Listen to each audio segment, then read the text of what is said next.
బోయూలో ABVP రాస్తారోకో నిర్వహించి NTA board దిష్టిబొమ్మ దగ్ధం చేశారు. అవినీతి అసమర్థ ఎన్టీఏ సంస్థను ప్రక్షాళన చేయాలని ఏబీవీపీ కోరింది. దేశంలో ప్రతిష్టాత్మక పరీక్షలైన నీట్ మరియు ఎన్ఈటీ పరీక్షల్లో నెలకొన్న అవకతవకలపై సీబీఐతో విచారణ జరిపి బాధ్యులపై కఠిన చర్యలు తీసుకోవాలని డిమాండ్ చేశారు.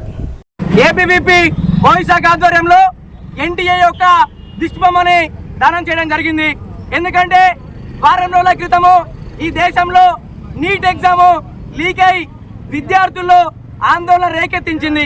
దాదాపు 24 లక్షల మంది విద్యార్థులు రాత్రి అనక పగలనక బడుగు బలహీన వర్గాల విద్యార్థులు డాక్టర్ అయ్యి ఈ దేశానికి సేవ చేద్దామని చెప్పే ఉద్దేశంతో వాళ్ళు కష్టపడి చదివితే ఈరోజు కేవలం ఎన్టీఏ సంస్థ డబ్బున్న వాళ్ళకే ఈరోజు క్వశ్చన్ పేపర్లని అమ్ముకొని పేద బడుగు బలహీన వర్గాల విద్యార్థుల్ని ఉన్నత విద్యకి నాణ్యమైన విద్యకి దూరం చేస్తూ ఉంది.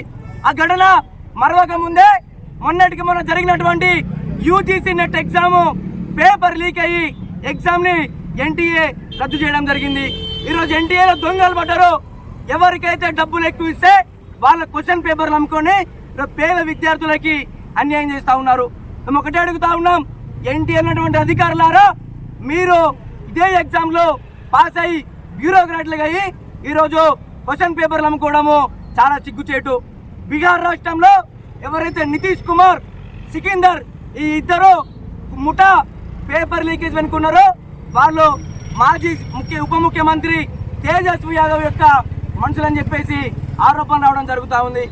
వెంటనే సిబిఐ విచారణ జరిపి సిఐడి విచారణ జరిపి ఈ లీకేజ్ వెనుక ఎవరైతే నిందితులు ఉన్నారో వారిని అందరినీ కఠినంగా శిక్షించి రాబో రోజుల్లో ఇటువంటి ఘటనలు పునరావృతం కాకుండా చూడని చెప్పేసి డిమాండ్ చేస్తూ ఉన్నాం.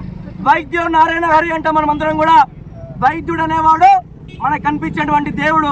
అటువంటి డాక్టర్లను తయారు చేసేటువంటి నీట్ ఎగ్జామ్లో ఈరోజు అవకతవకలు జరిగాయనేది చాలా సిగ్గుచేటు.